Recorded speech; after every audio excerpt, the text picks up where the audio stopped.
Assalomu alaykum. Bugun sizlar bilan gaplashadigan asarimiz O'tkir Hoshimovning 1987-yilda yozilgan 2x2 5 asari bo'ladi.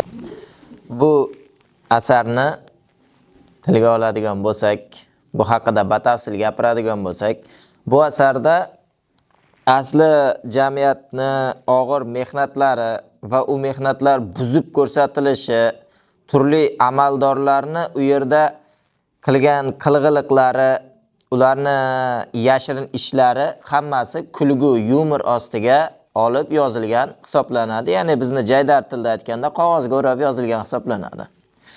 Bu asar bosh qahramoni Qo'shoqvoy ayni endi shu 6-7 yoshga kirgan vaqtlarida do'sti Shodivoyga tepadan yong'oq olib beraman deb yong'oq daraxtdan qulashi bilan boshlanadi. Shundan so'ng unda bir narsa, faqat qo'shish, ba'zi vaqtda jinniligi tutib qolsa, hamma narsaga qo'shib gapiradigan bo'lib qoladi. Ayni mana shu yerida achchiq haqiqatni oladigan bo'lsak, aslida o'sha vaqtda jamiyatda qo'shib gapirishlar, paxtalariga masalan qo'shib yozishlar, boshqalar o'sha vaqtda aks etgan hisoblanadi. Raisni aytadigan bo'lsak, ayni bola Qo'shoqvoy Shodivoyning dadasi Rais buvani ko'p xatoliklariga, ko'p qing'ir ishlariga guvoh bo'lib qoladi. Masalan, mana qo'shib yozishlari, paxta planlarini oshirib yozish, amaldorlar bilan suhbatlarida, demak, o'zini o'g'lini o'qishga kiritib qo'yish uchun katta pul bilan professorni oldiga borib, unga pul to'lab o'qishga kirgizib yuborishi, o'sha vaqtda professor ham ayni nuqta qo'yib o'sha Shodivoyni inshosiga ayni o'shani ko'tarib katta baho qo'yib yuborishi, shuni orqasidan o'qishga kirib ketishi.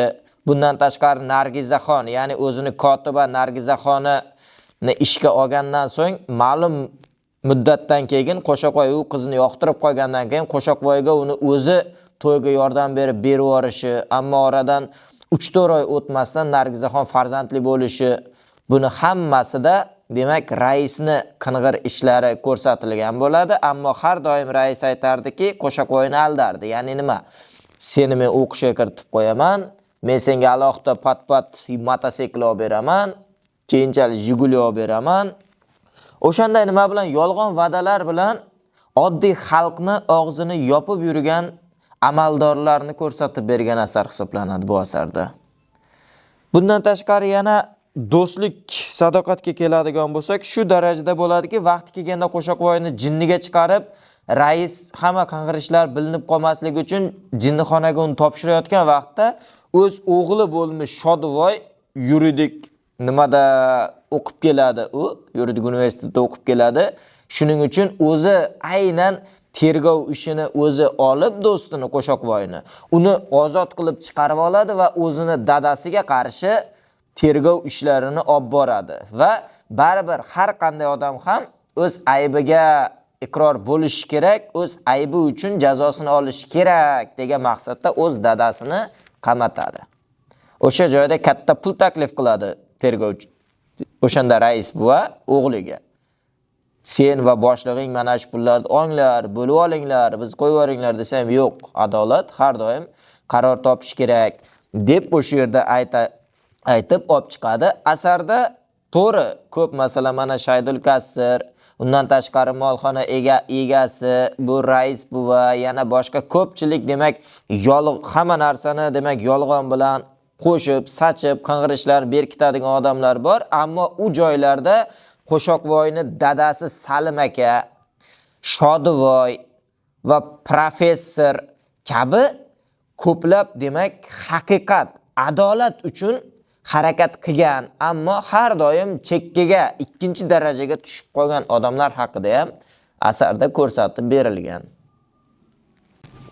Ayni bunda yozuvchi aytadigan gapi, demak, yoshlarimizga hech qachon haqiqatni berkitib, yolg'onni orqasida yurmanglar. Baribir har qanday vaziyatda ham haqiqat qaror topadi degan mazmunni ko'rsatib bermoqchi. Har doim qiynalasizmi, aldanasizmi, boshqa bo'ladimi?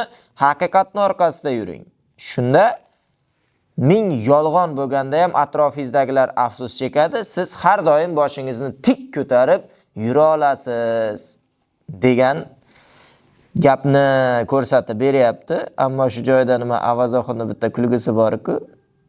Ayni o'sha asarga asoslanib aytilganlardan biri hisoblanadi. Ya'ni har bir kelgan odamga boshliq savol berar ekan, 5 ga 5 qo'shsang nechi bo'ladi desa, 10 bo'ladi desa, 10 chiqmay qolsa nima qilasan deb haydab yuborsa, ikkinchisi nima dedi desa, 5 ga 5 qo'shsang nechi bo'ladi deb so'radi. 10 desam quvor desa, ikkinchisi kelib nechi bo'ladi desa, 11 bo'ladi desa, qayerdan qo'shib olding birni deb unga gapiradi, haydab chiqarib yuboradi. Uchinchisi keladi, 5 ga 5 qo'shsa nechi bo'ladi desa, 9 bo'ladi desa, birni qayerga yeb qo'yding deb uni chiqarib yuboradi. Keyin oddiy o'qimagan, shuncha universitetni bitirib kelganlarni chiqarib yuboryapti, ish qolmay. Oddiy hali o'qimagan, maktabni zo'rg'a 3 ga bitirgan bola keladi-da, aytadi unga 5 ga 5 qo'shsang nechi bo'ladi desa, siz nima desangiz shu bo'ladi desa, biz seni 3 oydan beri qidirib yuribmiz-ku, qayerda yuruvding, tez ishga olinglar buni deb ishga yuboradi-da. Asarda ham xuddi shu narsa ko'rsatib berilgan. Ya'ni boshliqlarga sizga nima bo'lsa shu, siz nima desangiz shu deganlar ko'rsatib berilgan asarda. Asarda o'sha 2 kara 2 5 deb nomlanishi ayni 2 kara 2 5 degani ham xuddi o'sha vaqtda boshliqlar nechi desa, ayni o'sha son bo'lib chiqib ketardi. 2 kara 2 4 bo'lsa, u haqqoniy bo'lib qolardi. Haqqoniy davr bo'lmagan u vaqtda. U vaqtda har narsaga yolg'on, qo'shish, qo'shib yozish, boshqalar ko'rsatib berilgan. Oddiy mana paxta voqeasida ham aytadiki, brigadir bo'ladi Qo'shoqvoy. Unga topshiriq bo'ladi raisdan, ya'ni nima? 1 gektardan 60 sentner paxta olasan degan. 60 sentner mana texnika rivojlangan, hozirgi davrimizda ham yo'q 60 sentner. Lekin 60 sentner olasan deganda u bajaraman deb o'sha narsa nomiga hujjatda bajarilavergan. Hujjatda 60 sentner bo'lgan. Lekin o'zi oddiy qaraganda 25-30 sentnerli paxta joyi bo'lgan u. Ayni shunday qo'shib yozishlar ham hozirda ham ba'zi joylarda bor deb qo'yishimiz mumkin. Endi hozir ayni korrupsiyaga qarshi kurash yaxshi bo'lyapti. Qo'shib yozishlar, boshqalar bo'lmayapti uncha, qonun doirasi ancha kuchaygan. Endi o'sha davrda ester davri bo'lgan. Shuning uchun ham nima desa bo'ladi, qo'shib yozishlar ko'p bo'lgan. Shuning uchun ham 2 kara 2 5 bo'ladi desa, hamma rozi bo'lib ketavergan ko'nib. Shuning uchun ham yozilgan asar. Bu nomiga 2 kara 2 5. Ya'ni siz nima desangiz shu degan asar bo'lgan.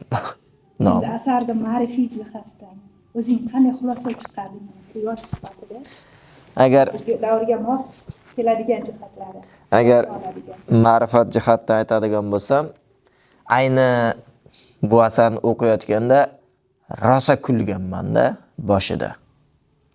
Keyin ayni mana shu asarni sharhlab, Yosh kitobxonda 2023-yilda bor edi bu ro'yxatimizda. Sharhlab buni mazmun mohiyatini chiqarib berish kerak bo'lgan vaqtda achinganman men. Ayni o'sha davr odamlariga achinganman. Chunki bu achchiq haqiqatni bizga kulguni orqasida ko'rsatib bergan asar. Hozir ham shu narsa bor. Ya'ni atrofimizda bo'layotgan achchiq haqiqatni kulguga yo'yib, hamma kuladi, nimadir gapirsa, "Va" deb kuladi. Lekin aslida bunday qaraganda u bizni achchiq haqiqatimizni, bizni ongimiz uncha darajada ko'tara olmagani, ko'p narsaga fahmimiz yetmagani, ko'p narsada oddiy nima desa bo'ladi, qayta xizmatkorga o'xshatib, mana uni qil desa, xo'p deb ketadigan davrlarimizni ko'rsatib berganda o'zimizni erkin fikrimizni ayta olmaganmiz. O'zimizni erkin gapimizni ayta olmaganmiz, erkin ishimizni qila olmaganmiz. Haqiqatni agar ko'rsatib bersak, biz yomonga chiqib qolganmiz o'sha davrda.